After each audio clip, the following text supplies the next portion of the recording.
The most famous shootout in film history almost never happened. Clint Eastwood stood in the middle of a Spanish cemetery surrounded by 8,000 graves and told Sergio Leone he wasn't doing it. The scene was written, the location was built, the crew was ready, and Eastwood said no. It was 1966. They'd been shooting the good, the bad, and the ugly for 5 months. Spain, desert heat, dust everywhere, tensions running high, budget problems, equipment breaking down, actors getting sick from the water. Everyone was exhausted. But they'd made it, almost to the end. One scene left, the scene the whole film built toward. Leone wanted to shoot the final duel. 3 men, circular graveyard, guns, the climax of everything they'd been working on since January.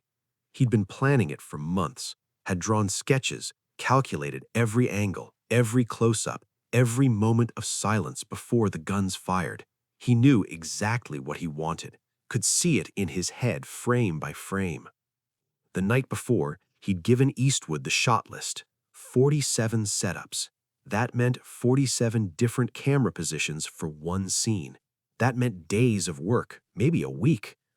Eastwood read it in his trailer, read it twice, then walked to Leone's tent. Leone was eating dinner, looked up when Eastwood walked in. "The shot list," Eastwood said. "Yes?" "This won't work." Leone set down his fork, wiped his mouth, gestured to a chair. Eastwood sat. "Explain," Leone said. "It's too slow," Eastwood said. He had the shot list in his hand, pages of detailed notes in Italian and broken English. "You want to hold on faces for that long? Nobody's going to sit through it. The audience will get bored." Leone lit a cigarette, offered one to Eastwood. Eastwood shook his head. "They won't," Leone said. "Sergio, I've read Westerns. I've been in Westerns. Shootouts are fast, quick draw, bang, done. You're asking for minutes of nothing, just 3 guys standing there looking at each other. Not nothing, tension. It's the same thing to an audience. They want action. They paid to see a Western, gunfights, not a staring contest." Leone leaned back in his chair, smoked, let the silence stretch. He did that a lot, made people wait for his response, made them uncomfortable in the waiting. "Have you seen my other films?" Leone asked finally. "A Fistful of Dollars, for a few dollars more, yeah. And what did you think?" Eastwood chose his words carefully. Different, slower than American Westerns, but they worked. Because of the slowness, not in spite of it. The crew was watching. Eli Wallach was in costume. Lee Van Cleef was waiting. Everyone knew this scene was the reason they'd spent 5 months in Spain. This was what the whole film built toward. Leone took a long drag on his cigarette. "What do you suggest?" "Make it faster. Cut out half the close-ups. Get to the action." "No." Eastwood looked at him. "No?" This scene is not about the shooting. It's about the moment before, the waiting, the fear, the calculation. Who will move first? Who will die first? That's what makes it powerful. That's what makes it boring. Leone didn't react, just smoked. The desert sun was brutal, over 100 degrees. Everyone was sweating through their costumes. "I'm not doing it this way," Eastwood said finally, "not as written." The crew went very still. Nobody walked off Sergio Leone's set, especially not the lead actor, especially not on the last major scene of the film. Leone finished his cigarette, dropped it, ground it out with his boot. "Then we have a problem." They stood there, 10 seconds, 20, neither one moving. Eli Wallach stepped forward. "Maybe we could—" "No," Leone said, didn't look at him, just kept looking at Eastwood.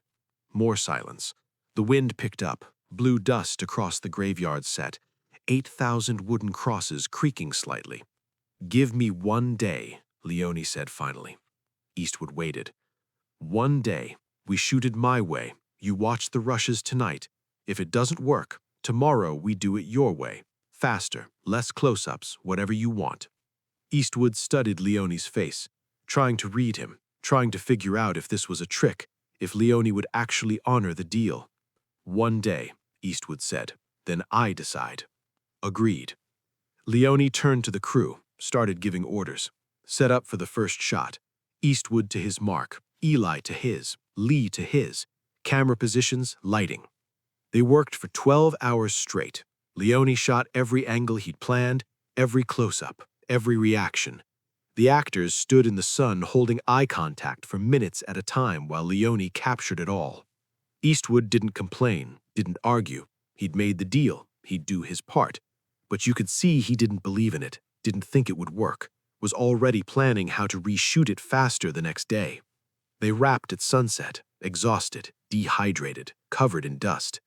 Leone went straight to the editing room with the footage, had the lab rush the processing, wanted the rushes ready by midnight. Eastwood got cleaned up, ate, tried not to think about tomorrow, about having to tell Leone his vision hadn't worked, about the time they'd wasted. At midnight, a production assistant knocked on his door. "Sergio wants you in the editing room." Eastwood walked across the lot. The air had cooled, but you could still feel the day's heat radiating from the buildings.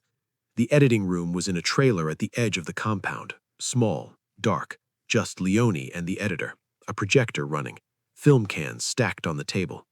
"Sit," Leone said. He was in his usual chair, cigarette burning in the ashtray next to him. Eastwood sat. Leone nodded to the editor. The editor threaded the film. The projector clicked to life. The first shot was Eli Wallach's face, close, filling the screen, eyes moving side to side, calculating, searching, afraid.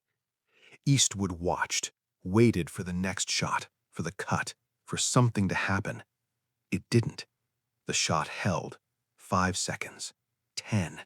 Just Eli's face. Just his eyes. Then the cut to Lee Van Cleef. Same framing, same intensity, but different energy. Lee's eyes were steady, confident, a slight smile playing at the corner of his mouth. The shot held again, longer than any cut Eastwood had seen in a Western. 15 seconds maybe. Just Lee's face. Then his own face, Eastwood watching himself on screen, jaw tight, eyes narrow, reading the other two men, trying to figure out who would move first. The shot held, Eastwood watching Eastwood, seeing things he hadn't felt while performing, the fear underneath the calm, the calculation, the readiness. Back to Eli, a bead of sweat rolling down his temple, his breathing shallow, visible. Back to Lee, his hand drifting toward his gun, slowly, deliberately. Back to Eastwood, his own hand moving to match, the slightest shift in weight. The cuts were getting faster now, but each shot still held longer than felt normal, longer than comfortable, building something, creating pressure. Wide shot, all three men in the frame, the circular graveyard around them. 8,000 graves, 3 men in the center. Back to close-ups, Eli, Lee, Eastwood, Eli, Lee, Eastwood. Faster, tighter, the faces filling the screen, eyes, mouths, breathing. And still no one had moved, no one had spoken, no guns had been drawn. Just faces, just silence, just tension building and building until Eastwood felt his own breath catching watching it. Then the movement. Eli's hand going for his gun, Lee's hand already there, Eastwood's hand drawing. 3 guns, 3 shots, the explosive release of everything that had been building. The resolution, the bodies, the end. The footage stopped, the projector kept running, empty frames clicking through, the sound loud in the small room. Eastwood sat there, didn't move, didn't speak. His heart was beating faster from watching a scene he'd been in, from watching himself on screen. Leone lit another cigarette, waited. "Run it again," Eastwood said quietly. His voice was different, smaller. The editor rewound. They watched it again, all the way through, every close-up that Eastwood had thought was too long, every moment of silence he thought would bore the audience. This time he saw what Leone had seen. The faces weren't still, they were alive, every micro-expression telling a story, every shift of the eyes revealing calculation, every breath showing fear. You could see the three men thinking, see them trying to figure out who would shoot who first, see them understanding that two of them would die, see them each believing they'd be the one who survived. The tension didn't come from music. There was no music yet. It came from the faces, from the silence, from the waiting, from making the audience wait with them until the waiting became unbearable and the release of violence felt necessary, inevitable. The footage ended again. Eastwood turned to Leone. "I was wrong." Leone nodded. "Yes. When do we shoot my version?" "We don't. This is the version." Eastwood looked back at the blank screen, at where his face had been seconds ago. "I didn't think silence could do that. In your country, you make westerns about shooting, fast guns, quick draws, action. In Italy, we make westerns about men, what they think, what they fear. The shooting is just the end. The silence before is the story." They sat there for a while, not talking, just processing what they'd watched. "I want to see it with music," Eastwood said. "Tomorrow. Ennio is composing now, but the music will follow the silence, not replace it. The silence is the foundation." When the film was released 7 months later, that scene became the most talked about sequence in the movie.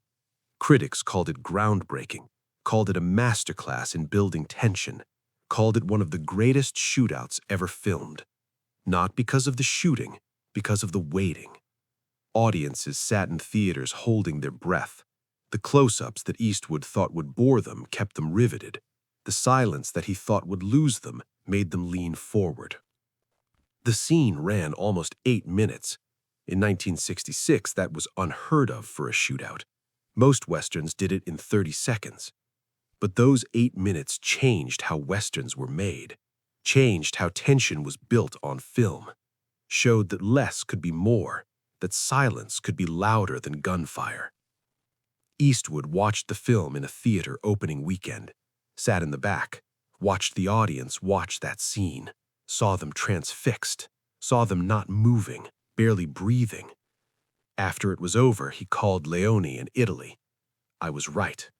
I know, but you were brave to let me prove it.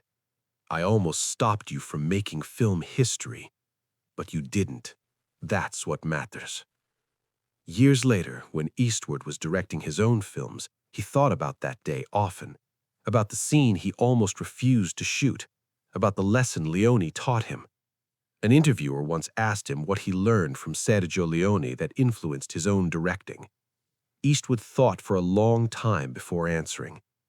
"Leone taught me that silence is more powerful than action, that what you don't show, what you don't say, is often more important than what you do, that the audience is smart. They don't need everything explained. They don't need constant motion.